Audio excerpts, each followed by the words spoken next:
Because if someone were to look, then they might be able to type that in and join our meeting.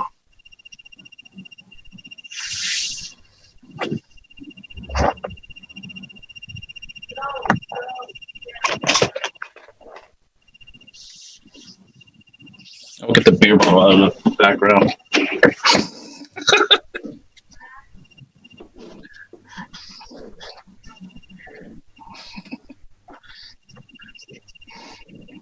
I was working all day today.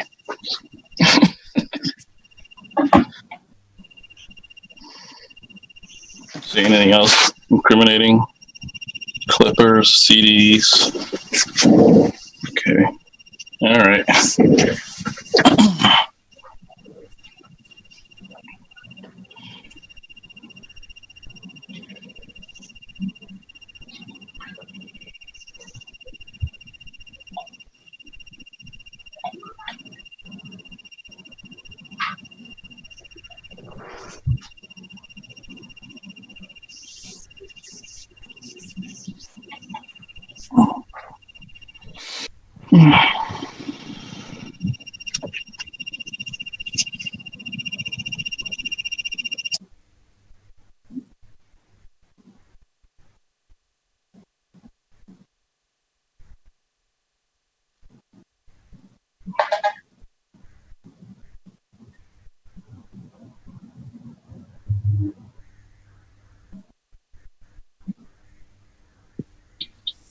Hi, Brandy. How you doing? Good. How are you? Good. Surviving? Surviving, staying busy. Adapting, doing all those good scientific things, adapting Oh, to yes. the environment. Trying to, anyways. Yeah, that's good. Keeping kids occupied more. Awesome. They're getting Zoom time. They're getting to get on lots of meetings and classes, I'm sure. That's awesome. Oh, yes. Hi.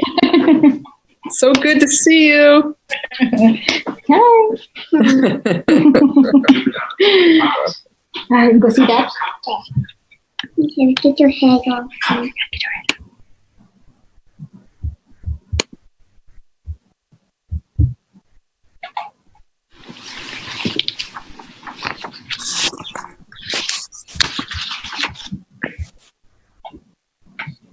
Hello, everyone. Hi, Peter. Hello, Peter. How are you doing? Good. How are you? Okay, one day at a time. Definitely. That's all we can do. That's right. Definitely what it is. I've said that for years. It's never been truer than it is now, I think. It's true.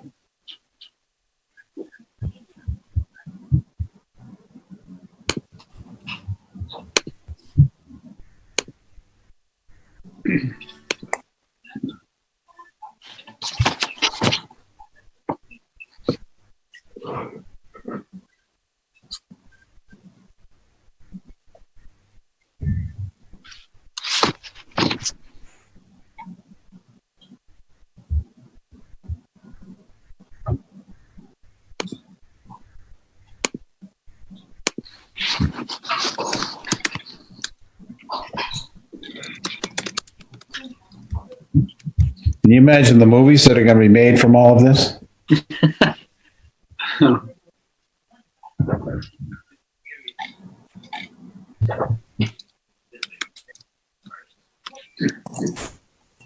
Peter, you spend a lot of time in my living room / office these days. You might want to rephrase that, counselor. Virtually. Virtually, yes. That's right. For us on the school side, the burning question is, Michelle, do you have a fire? It's nice and cozy in here. No fire today. The burning question. Oh, he's always there with a chuckle, isn't he? Leonard, you're going to have lots of material for your circuit, aren't you? Oh, well, that's all right. Your comedy show? I've been working on some stuff, but it's hard to find the time to still be writing. Yeah. Mark and Lisa are coming on. They were like me. We went to our calendars, which was a Google Hangout that they had set up, and now they're coming into the Zoom. So they did what I did, and now I'm back. I was there first. They're coming in right now. Yeah.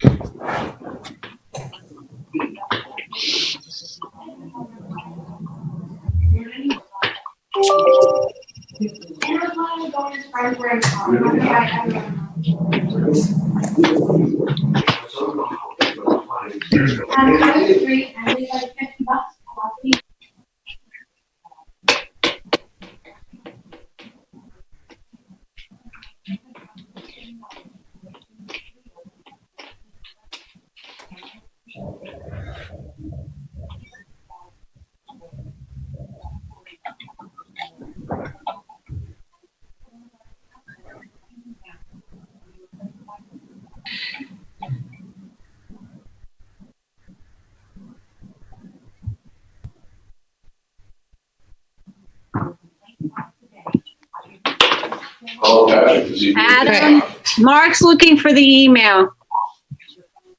Mark, okay, I'll forward it to him. I just forwarded it to him, Adam. Oh, okay.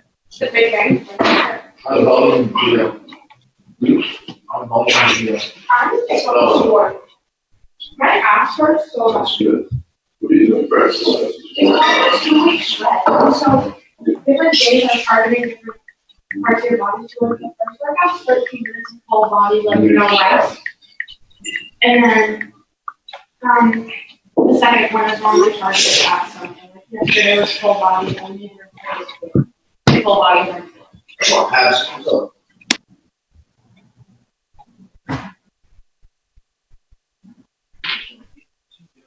I think as soon as Mark's here, we'll have everyone, if I'm correct.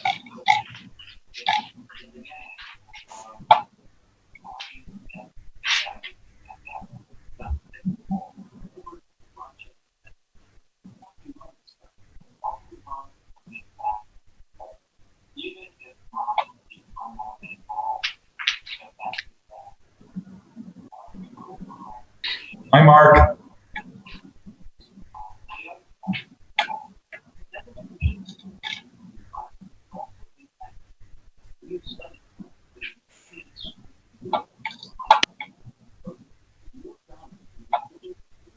Mark doesn't have a microphone yet. Now he's coming on. Come on, Mark.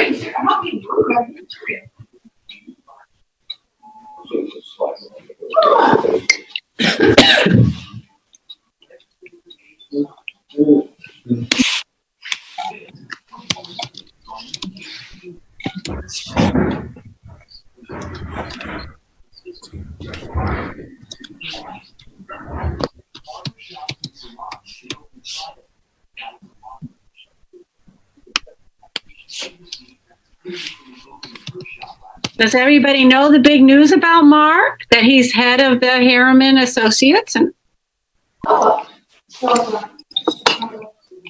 he has to figure out how to run a microphone on Zoom. That's what the rest of us are for, Katie. Exactly, that's true. Running a microphone will be the least of his worries.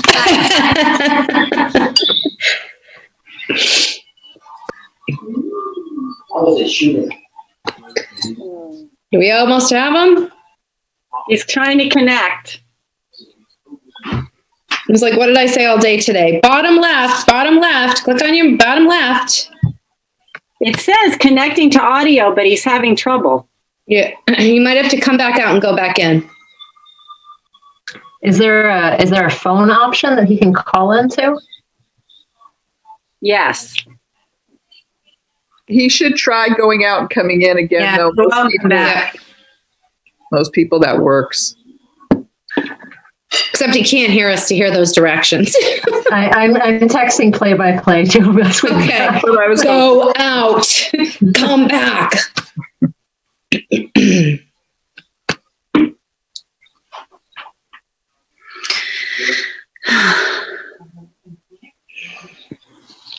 And he's not answering his phone. Well, there you go.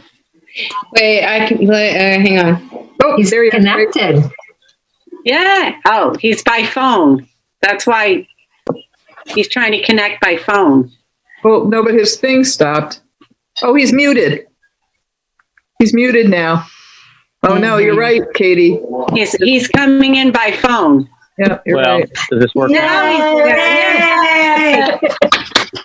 Good job. Hi, Mark. Somehow it worked. Hi. It's so much better to talk to all of you. So. Well, so we all congratulated you on your promotion at work. But we had to chuckle a little bit that we couldn't actually get you to get on the Zoom meeting though with us. But congratulations! You might have some people you might have some people in the tech department you want to connect with.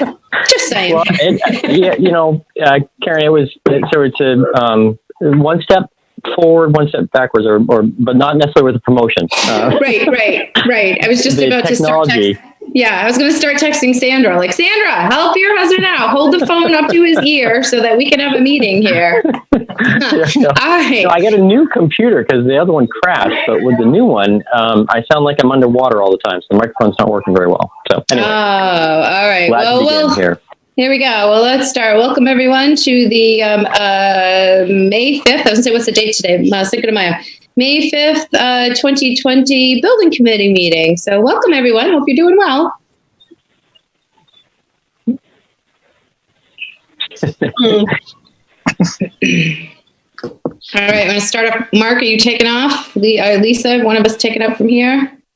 Sure, I can share my screen here. Okay. Let's see if I can get this in presentation mode.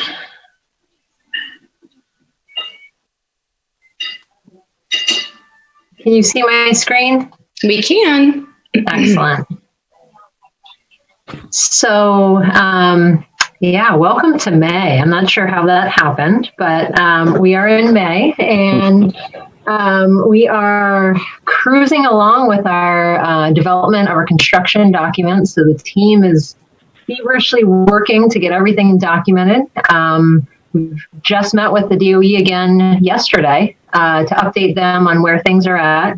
And so the information we have to share is not, it's not a ton of information, update and some of the requests for qualifications and the next steps. So this should say permitting update, not site update. The permitting update, so there's two submissions that we have either submitted or about to be submitted. One is Planning Board and one is NRPA, and that's National Recreation Parks Association permit. So the Planning Board, let's see, delegated review for DEP. Auburn has delegated review for that. So we are working to submit that permit. The documents will be completed on Friday and submitted to Auburn on the May 11th, which I believe is next Monday. And then the NRPA permit application will be was submitted April 17th. And this is the one that might have a little bit more lead time because of the recordation or the historic delineation that we updated everyone on last time. And so we're working closely with them to make sure that we're submitting everything they need and that can be reviewed as quickly as possible. And so the next steps are submitting our planning board application and the MOA and recordation. And I'll get into a little bit more detail on that. Last time we had updated everyone on an evaluation of the building that was conducted back in fall of 2008, which pretty much highlighted that Edward Little is a example of modern school architecture, and therefore is eligible for historic, I forget the exact term, maybe Mark, you can remember, but is it the historic registry or? Yeah, it's the National Register. So the Department of Interior's National Register. That whenever you see something that is listed on the National Register of Historic Places, that register is what it's eligible for listing on, and there's no distinction from the authority having jurisdiction on this whether it's eligible or it's listed. It carries the same weight. So, and the State of Maine Historic Preservation Review Commission up in Augusta agreed with the recommendation from Kleinfelder Associates that it indeed is an exemplar of modern school architecture. Not only is it exemplar, but the building, but also there was historic significance with respect to four items. It's the building itself, the statue of Edward Little, the old granite stone from the old Academy building, and the bell tower. So the next steps forward are getting a project memorandum of agreement from Kleinfelder, which we have a proposal for. We're in the process of bringing them on board to complete that. And at that point, then we'll start the recordation of documentation of the building, which will be completed as part of and we got, it was on the school property, but just wanted to let them know what was happening. And that was approved to go forward. So that should be happening this week. And those borings should take place any day now. And we'll have all the information we need to complete the geotechnical survey, a report, geotechnical report as part of the design of the building. Hey, Lisa, can I just jump in real quick? Maybe you'll get back to this. Are you going to touch base on what that historic preservation and like the listing, does that change anything, or are you going to come back to that? That was pretty much my update, but does it change anything in regards to the how we're moving forward, the design or the schedule? Is that what you're asking? Correct. It doesn't really.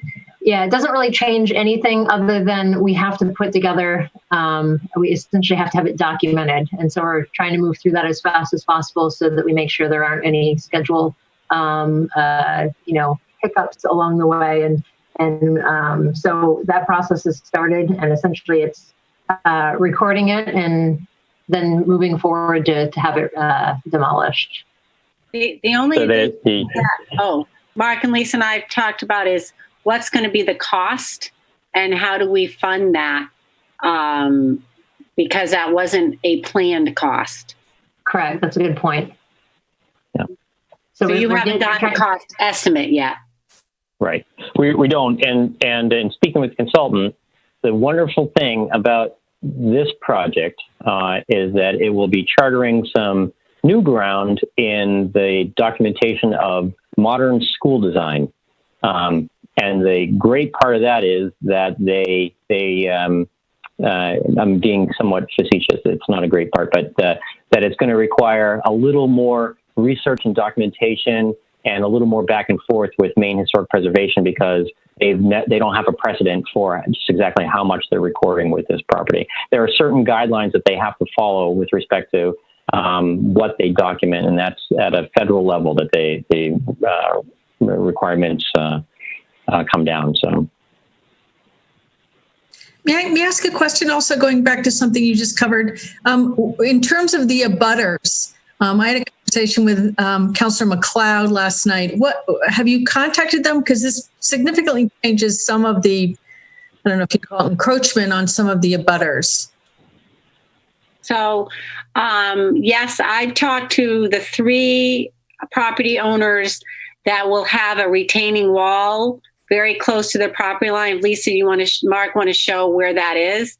So we talked to 3 homeowners right there that will have the 19 to 20 foot retaining wall in their backyard.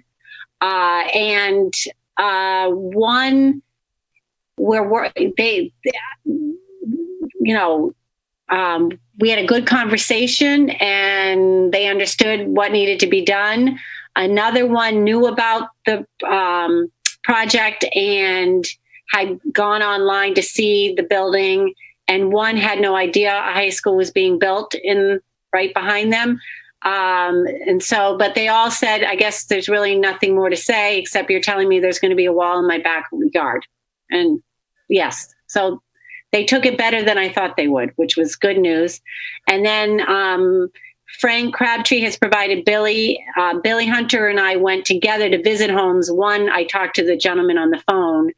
And then Billy and I are scheduling the next week some other landowners that will have more impact in the sense that they have encroached on school property. And so we need to have a conversation with them about what will be happening near their property lines.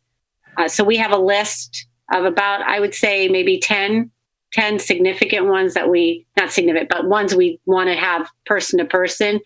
And then I don't know if Mark and Lisa, we're going to talk about Eric Cousins. We're scheduling a neighborhood meeting for next week. Yes. The week after next, to have a neighborhood meeting before the planning board meeting. So that's being worked out. We'll let you know more when that's all been figured out. But Eric Cousins from the city is arranging that. Yeah.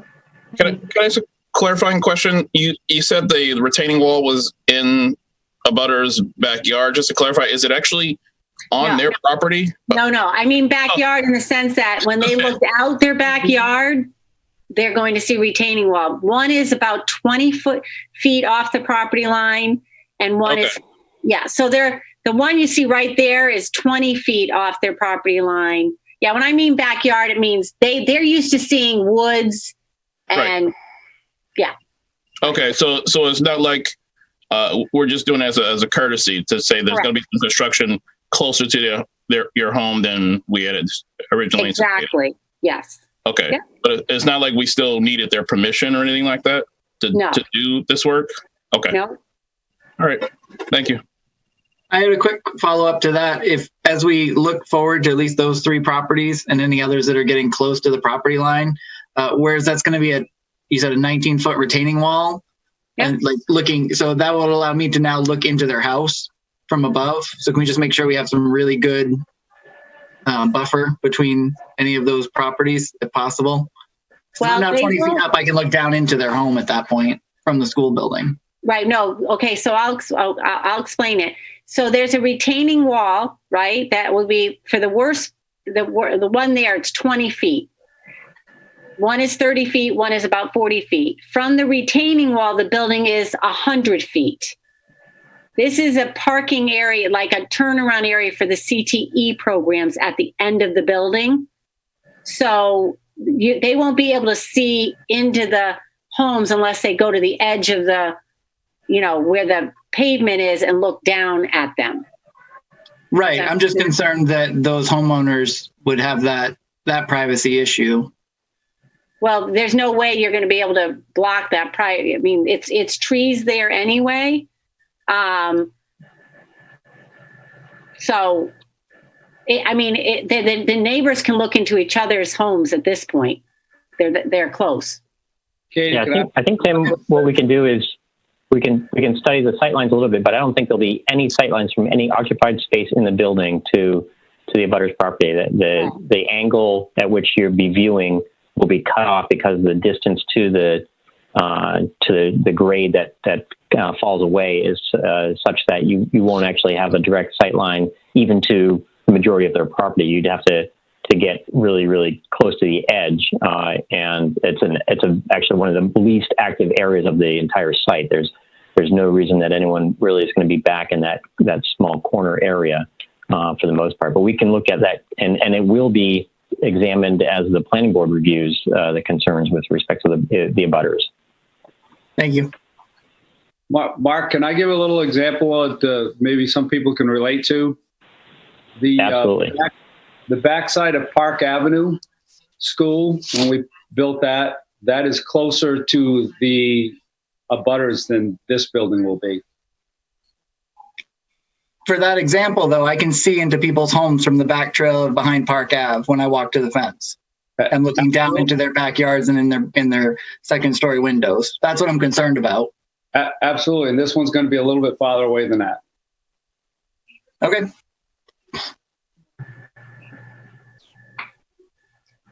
All right. Thank you guys for weighing in on that. To Katie's point, there will be a butters and neighbors meeting coming up soon so that we can address any questions that they have ahead of the planning board meeting. In regards to design update, in regards to the floor plan and renderings, there's really no change from what you've seen in the past. And it's not that work isn't happening. We're at the point where we're detailing. So you don't necessarily see a change in spaces or the appearance, but we're pretty much putting together the details so that the contractor knows how to assemble the building. And our upcoming submission dates, we're working towards the 85% construction document set. And that set is the next set that goes to the Department of Education for their comment. We did just receive about 2 weeks ago their comments on the 100% DD set. And so we're working through those comments right now, reviewing those. And we'll put together a list of questions and kind of go back and forth with them on addressing those. So we got those on 4/28. We have the floor plans and the renderings in here, but really there wasn't any change. So I'll kind of flip through them pretty quickly. If anybody wants to stop and have a refresh of any of that, please let me know.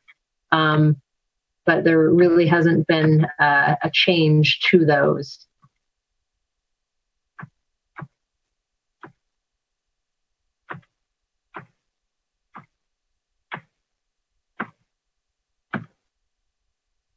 In regards to requests for qualifications, so there's 2 requests that we have. Our owner's representative is one of them. Commissioning agent is another. The owner's representative has gone out for advertisement, and we've received 5 responses. And Auburn, as well as the Department of Education, are reviewing those 5 candidates, and essentially we'll narrow that down to 1. And the owner's rep essentially works with Auburn and the Department of Education as a representative of the owners in construction to help review things, weigh in on things, and kind of help shepherd everybody through the process. The commissioning agent, we've sent up the scope of work and the advertisement to the DOE for their review. So that should be advertised shortly. And that will be for the commissioning of several systems, both mechanical, electrical, plumbing, building envelope, as well as the safety and security features of the building. Once we have the advertisements out and we receive the qualifications, there will be interviews for the commissioning agent and a selection process from there. Lisa, can you talk about just for a second, going back to the owner's rep, who there's 5 responses or 5 candidates who have come forward, but what does the selection process for that look like? So Katie is it Katie and Adam that are involved in that, or is it just you, Katie? It's Katie, Adam, and Billy. Okay. So so we are trained. We have stuff that we have to. We watch the training videos about our role and responsibilities, and then we've read the RFQ and we're reading the 5 applicants, and then we're giving feedback about how their qualifications align with the RFQ, and then we submit all that to the DOE. So Adam's doing his separate, then I'm doing them. Billy. It all goes to the DOE, and then they summarize who the top selection candidates are, and then we interview them. Okay, thank you. You're welcome. Any other questions on the RFP process?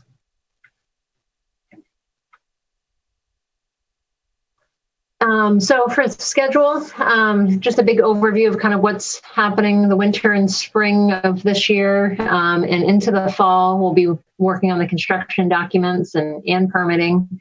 The permitting will be realized in the fall, as well as the state board approval, the bidding of the project, and the project award. And essentially the end of fall, beginning of winter is when the contract begins with the contractor. And so that's when they'll probably start getting all of what they call their submittals and submissions to us for review so that they can start to mobilize and have everything ready to go as soon as the weather turns to more ideal building weather. In the winter, we'll have final funding approval. So after we get the bids, they reconcile the budget with the state. And then building construction, so the building itself will be completed in 2023, as well as the demolition of the existing building. And then the site work is to be wrapped up in 2024. So no change in that. I see where Brandy has a question on the phasing of when the current greenhouse will be impacted. Great question. So the current greenhouse will be impacted in phase 1, which will be the winter of 2021. And we will send you, Brandy, I don't think we've sent you yet the new location of that greenhouse. I will, once we get off the meeting here, I'll send you the location as to where that's going. Right now, we're dialing in its location and looking at existing trees and shading and stuff like that to make sure that's all working out well.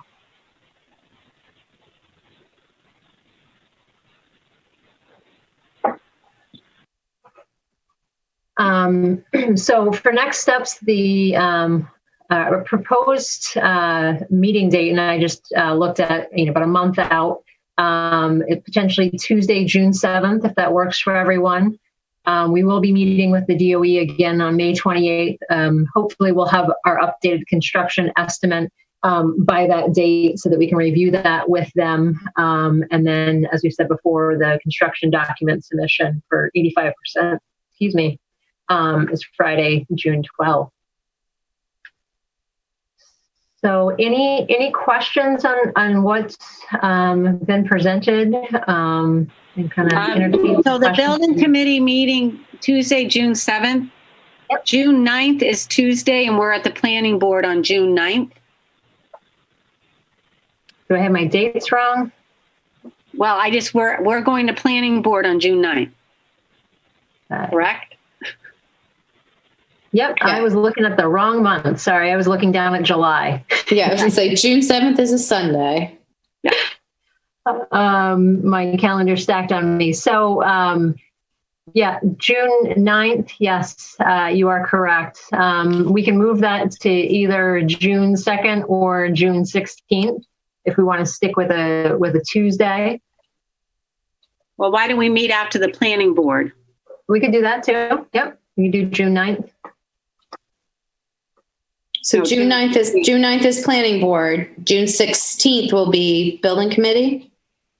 I think Katie was saying yes. Meet after? No. Okay. I was thinking like Karen was thinking. Gotcha. Okay. So June 16th.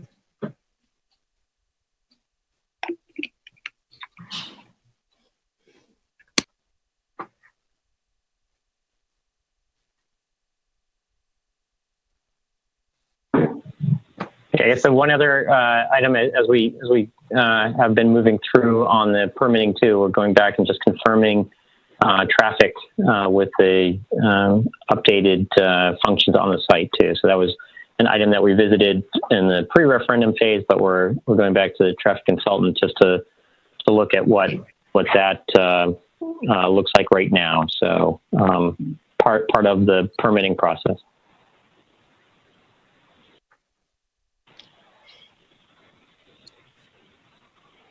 At the last meeting, I'm just going through my notes in the last meeting. Have we had any further progress in where we are thinking about parking cars? And I know that was a conversation when the construction phase really starts, that we're losing a lot of parking. And so has anything been kind of worked through on that end yet?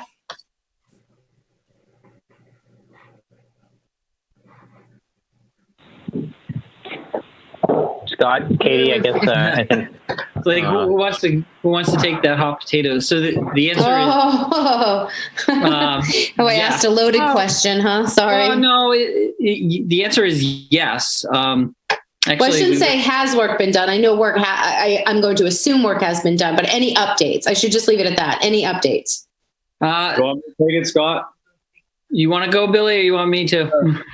I've made contact with the people from Vita that owns the fields behind our middle school, and they have a considerable parking lot out back there, and they have given us permission to park students there during the day, Monday through Friday. So that's right now, it looks like our closest option.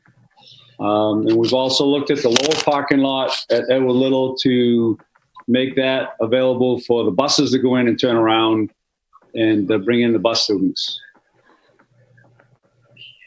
Yeah, so what we have to work out for details is with students, some students would walk from Auburn Middle School to EL. We'd also have to perhaps picking them up at Auburn Middle School to then take the bus over to EL. So, it'll all be in timing. If students want to catch the middle school bus to the high school, they're going to have to get there at a certain amount of time. If not, they're going to have to walk. It's not that far of a walk.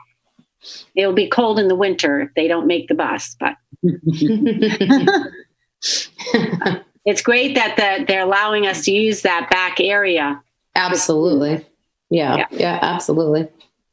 It seems like that might cause a lot of traffic issues at the middle school, which I know there's already a huge backup trying to get in and out of the middle school in the morning. Is that something that's been considered?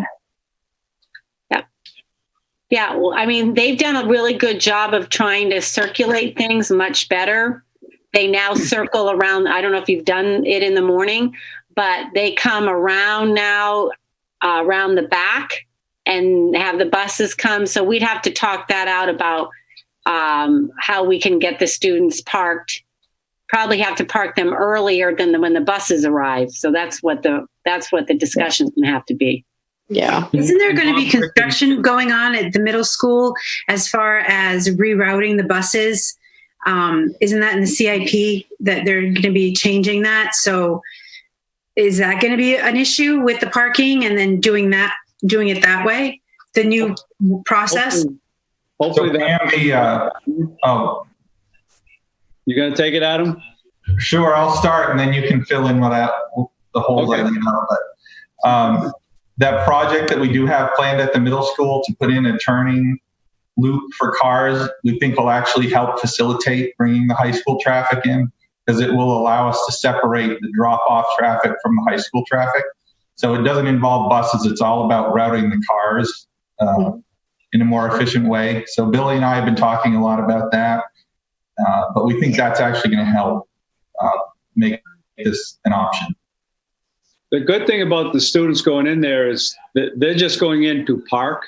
So they're not leaving at 7:30 also, which is the big hassle is the backup in the morning. And in the afternoon, by the time, if the students are shuttled from EL over to AMS, hopefully the AMS heavy traffic will be over with by the time those students have shuttled over, gotten to their cars and start pulling out.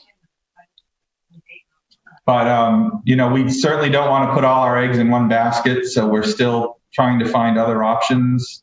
The city's hopefully going to work with us to maybe find some options. But certainly if anyone has any leads, any neighbors, any business owners they know, we'd love to hear and try to be creative and find as many options as we can. They can park in front of Susan, is Susan trying to talk to us, Susan? Looks like it. Wait, you're still muted. I just unmuted her. Okay, now you can talk. No. No.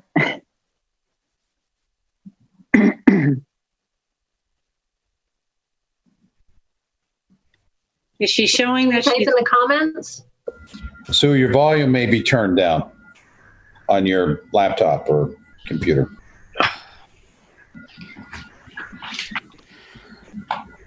Can I just make one quick comment? Don't forget to think about plowing back there in the winter too. Yeah. We've talked to them about, it's all dirt, so there may be some minor damage or upkeep that we have to take care of where it's not a paved parking lot. But it's one of our larger options that we've got on the table right now. And like Adam said, we're open to anything if anybody's got any ideas. But we told Lisa that we would take care of their parking lot and to maintain it so that if there is any damage or the kids get a little heavy-footed and put some ruts in there, that we'll go back and we'll take care of it for them. So it's definitely something that's going to be on our radar that we're going to have to maintain while this process or this construction project is going on, if that's the one we use. So this is just going to be during the construction phase. After everything is built, there will be ample parking for the students? There'll be more there than there is now. Okay.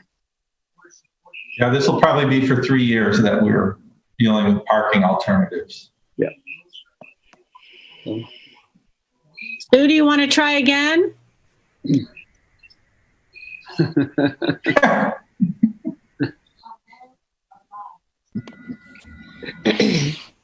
Maybe if she comes in and goes out and comes in again. Sue, do you want to type into the chat and one of us could read it?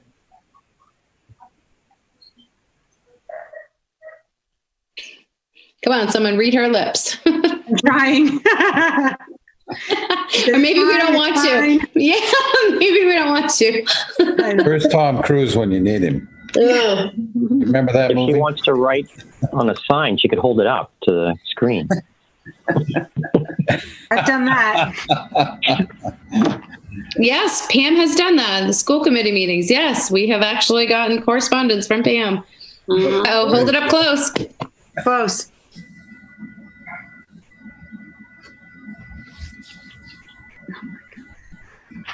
Sacred Heart. Yeah. We thought about that one. Yeah. There's two issues with Sacred Heart. Is one, there's an existing school there now, and the other is that's not that big of a parking lot. We're looking at over 100 if we can. Yeah, because as soon as you have your license and access to a car, you take the car to school, which really begins to be pretty much our juniors and seniors, and a big chunk of our sophomore class if they start to age at that certain drivability. It's a good idea. I'm just brainstorming like what's out on Washington Ave, what's out, but I'm sure I'm not going to come up with anything that you guys haven't come up with already. Well, you may have. You may. So if you come up with something, let us know. Yeah. Even if it's just a thought off the top of your head, shoot it by us and we'll brainstorm it. Okay. All right. So I didn't mean to make a 15-minute conversation. But thank you. I know that's sort of the questions that I've been getting. Where am I going to park next year? Where am I going to park? Where's my kid going to park? Those are definitely questions that are percolating right on families' minds right away. Is it worth having my kid take their own car if they have to go out and then shuttle in? Is it just easier to just have them pop on a bus and just get right to school? Bob Griffin is also aware of the planning of parking in terms of going on the middle school to get to the back. Mm-hmm. And Todd Sampson is also aware in terms of what kids would need, what coaches would need to be aware of in terms of scheduling after school practices and things like that, because that's going to be another component in terms of timing for the kids to get to places after school. Yeah. What will actually stop kids from just parking on the side streets in the neighborhoods across the street from the high school? Parking tickets.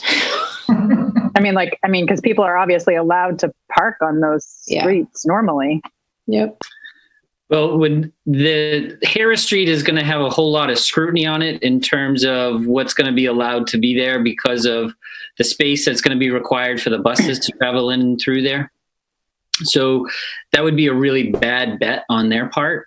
But I'm talking even like Granite Street and, the streets, the whole neighborhood behind like Heathco's.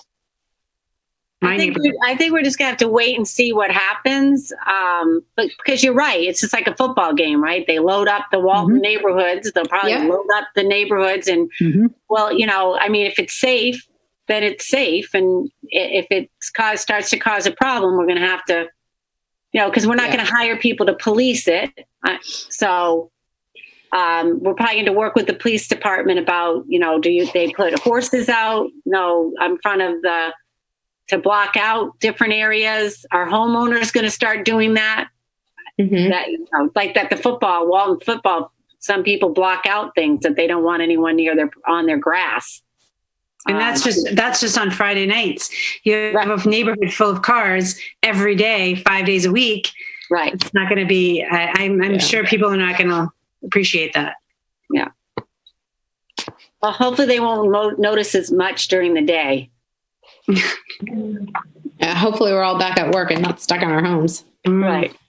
To notice.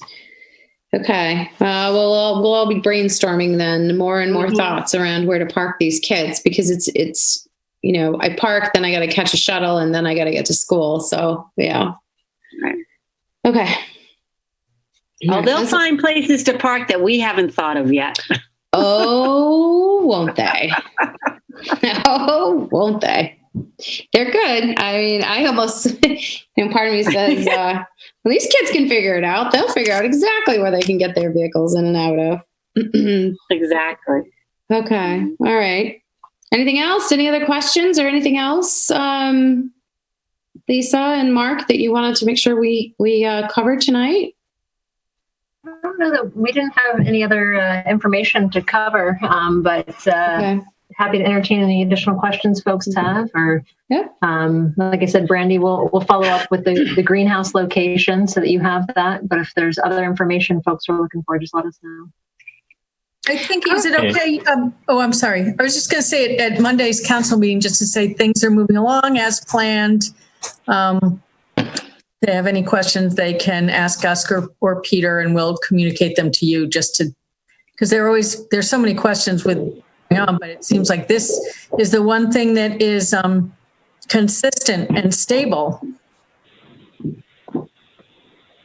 I think that I was just going to say, as we go through the permitting too, if there are any updates that we need to communicate, we'll make sure that those get out. But right now, nothing seems extraordinary. And so it will become a little bit more intentionally a public process as we move through the planning board with the public hearings. And so there may be a little more coverage in that regard, but nothing that should be extraordinary.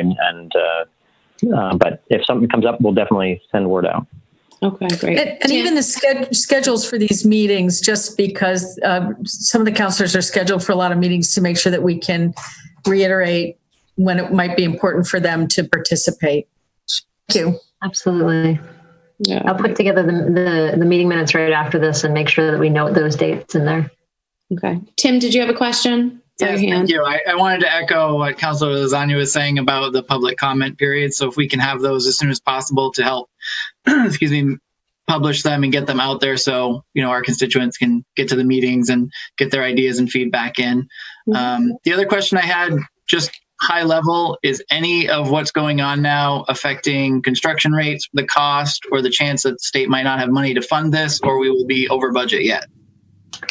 So kind of a little early to be able to know what the impact will be on the construction climate. In regards to the state, they've earmarked this money already for this project. So not concerned in regards to that.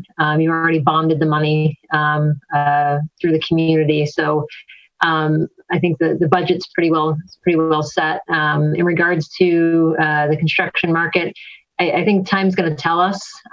Right now, we're seeing some projects that were about to go into construction or into design just kind of put a pause. So that may impact cost, as in it may help bring costs down. But it all depends on when things come back online. So if everything comes back online at the same time, that could increase costs. So it's kind of a wait and see, if you will. Mark, I don't know if you have anything to add to that. Yeah, I was just going to say that what we have seen is an increase in availability of subcontractors in the market, and so things are actually a little more favorable now. But to Lisa's point, we have no idea what it's going to look like in 6 months or so here. So, but right now it's been an increase in availability of subcontractors, which a year ago things weren't in the same condition. Yeah, I would say 6 months ago, we'd be lucky to see, some trades have one bidder, if not, 2 was a positive, and we're seeing as many as 9 on some projects right now. So there's definitely people looking for some work during this time. Thank you. I have a question along the lines of cost and money. How are we doing with fundraising? There's that right now with what's going on. There isn't any going on right now. How much have we fundraised already before all this happened? 200. Adam, what do we have? We have like a commitment, but the money hasn't come in. And Adam, what's in the financial reports? I think there's about 60,000 that we actually have in our coffers, but there hasn't been any, that big donation that Katie said has been committed. We haven't got that yet. Okay. Right. That's going to need, to be the new superintendent's one of the priorities. Mm-hmm. Mm-hmm. Can I ask a follow-up to that question? Is there a time at which point we're going to decide whether we have the funds to create the extra field? Because I assume that would create problems in design in the site work. Because that was part of the fundraising, was we would get a second field as well as returning. So what's the cutoff point at which we are no longer going to get that or get it? You have a second field. It's whether that second field will be a turf field or not. Okay. But is there a cutoff period at which point where we make that decision? Like, when is that determination due? Good question. We can confirm with the Department of Education, but essentially, as the design goes forward, we can carry it as an alternate and right up until bidding happens. If we find out that you don't have the fundraising for it at that time, that's probably the natural cutoff, but we'll confirm that with the Department of Education. Excellent. Thank you. All right. Any other questions, folks? No, saying none. Saying none. Going once, going twice. Yeah. Anyone else? Holly, yeah. Are you saying bye, or do you want to jump in, Holly? Is this a raise my hand? Right? I had to learn the difference between I'm raising my hand versus saying bye. All right, all. No other questions. Mark, Lisa, thank you so much for the update. Thank you all very much. Thank you all for joining us tonight. Thank Great you. to see everyone. Take Enjoy care. the rest of your night. Bye. Bye. Thank you very much.